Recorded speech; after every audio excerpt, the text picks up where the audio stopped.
चलिए दोस्तों, आज हम लोग नई कक्षा, आज हम लोग फिर से मुगल पतन पढ़ ही रहे थे। मुगल पतन में मोहम्मद रंगीला पढ़ ही लिए। उसके बाद हम अगला शासक पढ़ेंगे अहमद शाह अब्दाली को पढ़ेंगे, सॉरी अहमद शाह को पढ़ेंगे सीधा। अहमद शाह, इसका जो कार्यकाल है 1748 से 1754 तक। यह एक कठपुतली शासक था। कठपुतली शासक था।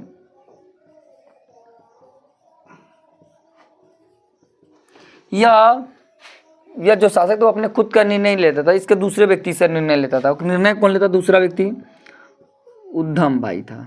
उधम बाई मतलब सारा कार्यभार ये संभाल रहे थे। ये राजा जो थे वो एकदम कोई कार्यभार नहीं, मतलब कार्यभार इन्हीं के हाथ में था। इसी राजा के समय पंजाब और मुल्तान पर अहमद शाह का आक्रमण होता है। आक्रमण कर 2 बार लूटता है। 2 बार लूटता है। 2 बार लूटता है पंजाब और मुल्तान को। इसके बाद इतना योग नहीं था, फिर इसको भी हटा दिया जाता है। इसके बाद इसका फिर अगला शासक आएगा। इसके बाद अगला शासक आता है। अगला शासक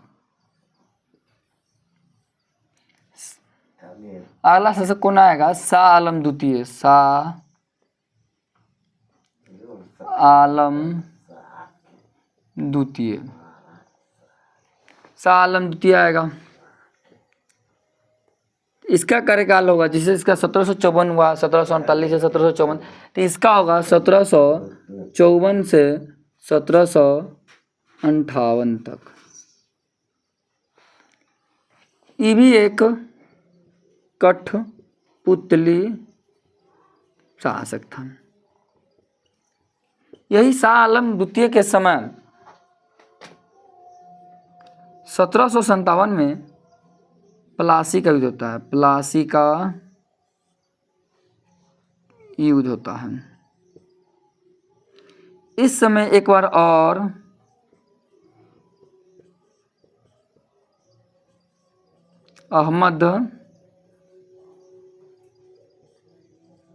अहमद शाह अब्दाली का आक्रमण होता है।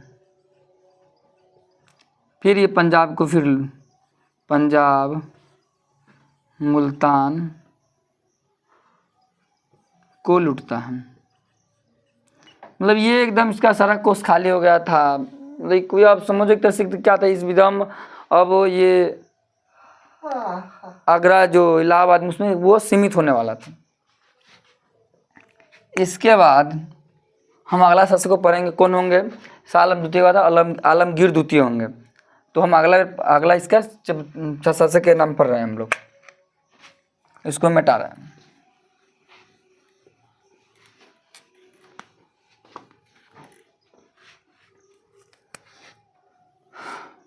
कौन आएगा? आलमगीर द्वितीय। आलमगीर द्वितीय 1758 से 1806 तक रहता है।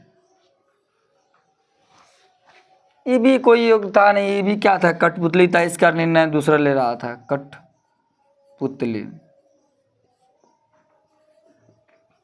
कठपुतली शासक था। इसमें हमें याद रखने के दो चार ऐसे क्वेश्चन जो हमें याद रखना होगा।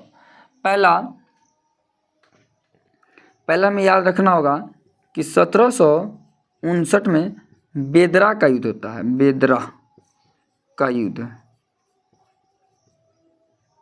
इस युद्ध में अंग्रेज और डच के बीच होता है। इसमें डच का हार होता है। इसके बाद एक युद्ध और होता है 1760 में, वांडी वास का युद्ध होता है।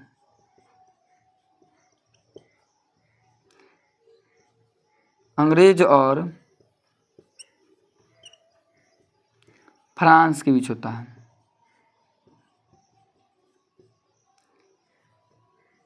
इसमें फ्रांस हार जाता है।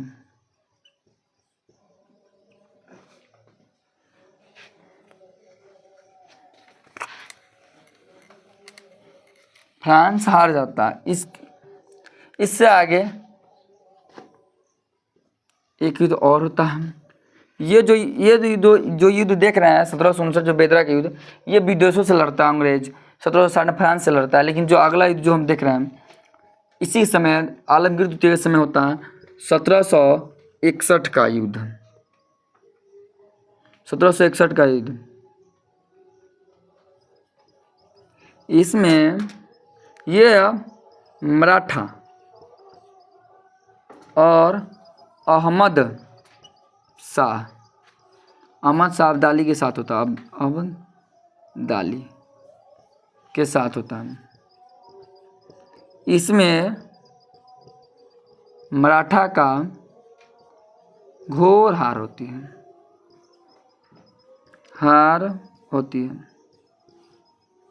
मतलब ये मराठा की एकदम घोर हार होती है। मराठा का सपना चूर हो जाता है। सपना इसका सपने में रह जाता है। क्या होता है कि सोचा कि मैं हम भारत पूरा भारत पर शासन करेंगे, हम किसी से डरते नहीं हैं। और क्या 1761 में पानीपत, इसको हम यहाँ यही युद्ध को हम क्या कहते हैं, पानीपत के तृतीय युद्ध। किसके साथ होता है? मराठा और अहमद शाह अब्दाली। अहमद शाह अब्दाली जो होता है ना वो अफगान का होने वाला था, अफगान। और मराठा तो जानिए भारत के शासक होता है। ये दोनों के बीच होता है युद्ध। इसमें क्या होता है, मराठा की घोर हार होती है। इसके सपना चकनाचूर भी हो जाता है कि भारत पर, कि हमको क्या भारत पे, पूरे भारत पे साम्राज्य स्थापित करना, भारत को एक बनाना है। पर इसका सपना चूर हो जाता है। इसके बाद इसी के आगे हम 1757 का फलासी के युद्ध पड़े हुए थे, जो में सिराजुद्दौला हार चुका था। तो उसका जो अगला शासक मीर जाफर, और मीर जाफर के बाद मीर कासिम बनता है। तो वही मीर कासिम के समय मिलकर अवध और मुगल शासक से 1764 में इलाहाबाद की संधि होती है।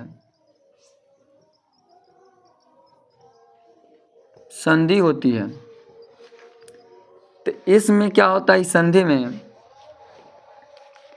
कि अब मुगल शासक को पेंशन पर आना होगा। पेंशन पर नहीं रहना होगा। मुगल शासक को क्या करना होगा कि जो बिहार,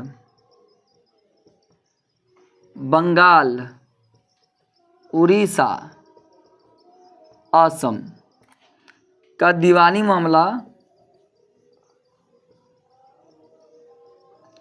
अपने हाथों में ले लेता है। कहता है कि यहाँ की जो भी कर राजस्व होगा वो हम उछलेंगे। अब तो लोग सिर्फ प्रशासन यहाँ के संभालोगे। तो यानी जितना पैसा से रिलेटेड होगा, टैक्स लगाना, पैसा जारी करना, ये सब अब अंग्रेज अपने हाथों में ले लेता है। और ये जो इलाहाबाद की संधि होती है वो अंग्रेजों के साथ होती है संधि। तो इसमें क्या होता है कि अंग्रेजों के साथ जब अंग्रेज से इलाहाबाद संधि करता है तो उसमें क्या करता है, अंग्रेज जीत जाता है। जो अंग्रेजी मुगल शासक और साथ ही अवध का नवाब और मीर कासिम द्वारा त्रिकुटीय सेना होता है। त्रिकुटीय सेना में लोग हार जाता है।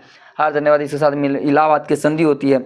इलाहाबाद में क्या होता है कि भाई बिहार, बंगाल, उड़ीसा और असम का जो भी कर राजस्व उछलना है वो अब कंपनी उछलेगी, ना कि सरकार उछलेगी। अब यहाँ के राजा है, इसके पास टैक्स वसूलना तो बंद हो गया। अब ये क्या कर देगा, यहाँ के प्रशासन देखेगी। प्रशासन में क्या देखना होता है, झगड़ा लड़ाई, उससे ज़्यादा क्या देखेगा, यानी पैसा उछलेगा ये, और झगड़ा लड़ाई देखे संभालेगा कौन, यहाँ के शासक। ये हो गया। और इसके साथ अवध के नवाब को कहता है कि तुम भी युद्ध में लड़े थे, तो तुमको तो कुछ पैसा देना होगा, तुमको तटस्थ राजा रहने देंगे, पर तुमको पैसा देना होगा। तुमको पैसा देना होगा कितना, 54 लाख रुपया देना होगा। रुपया देना होगा हर जाना, जो मेरा युद्ध में खर्चा हुआ है, ये तुमको देना होगा। ये हम लोग ये सब देना होगा। ये किस राजा के काल में हुआ, मुगल दरबार के आलमगीर द्वितीय के काल में हुआ। ठीक है, इससे आगे हम लोग पढ़ेंगे अब अकबर द्वितीय।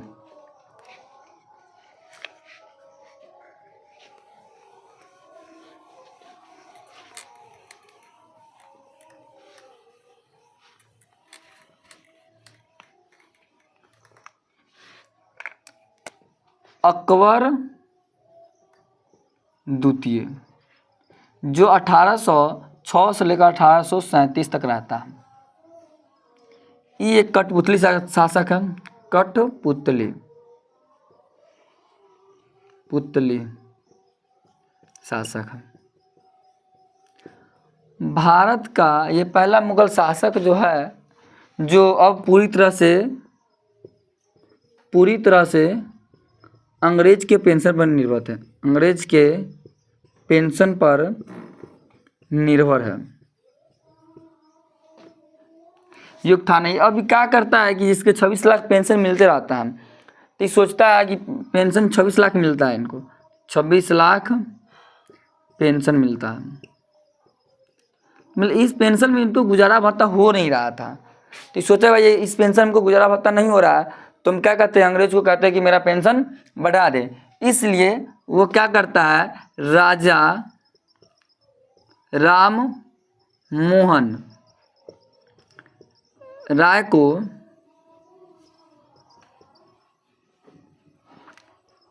इंग्लैंड भेजता है पेंशन बढ़ाने के लिए।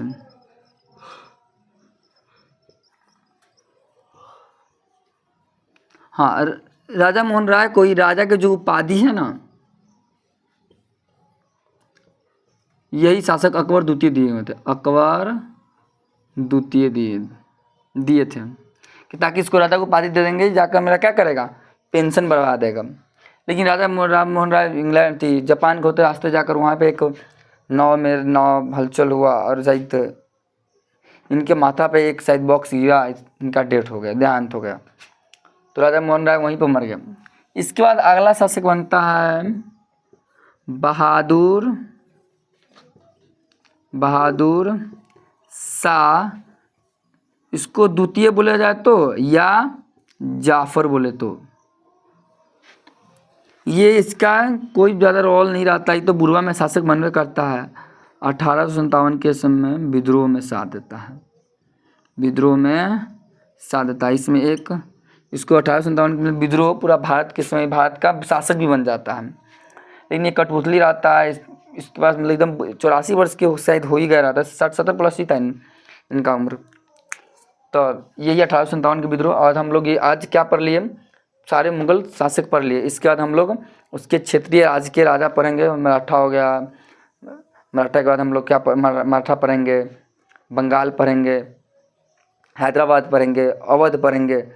इसके बाद हम लोग जनजातीय आंदोलन पे जाएंगे और जन आंदोलन पे जाएंगे, तब हम लोग आज़ादी भारत की तरफ, आज़ादी भारत से पहले हम लोग 1857 के विद्रोह देखेंगे, तब आज़ादी के भारत की तरफ बढ़ेंगे। तो हम लोग अगले चैप्टर में हम लोग क्षेत्रीय राज्य के बारे में पढ़ेंगे। इससे पहले एक सूचना हम कह रहे हैं कि हम लोग इससे एक इतिहास का और एक पॉलिटी का क्लास कराएंगे हम। तो अगली जो चैप्टर होगी कल मेरा, वो पॉलिटी का क्लास चलेगा। Thank you.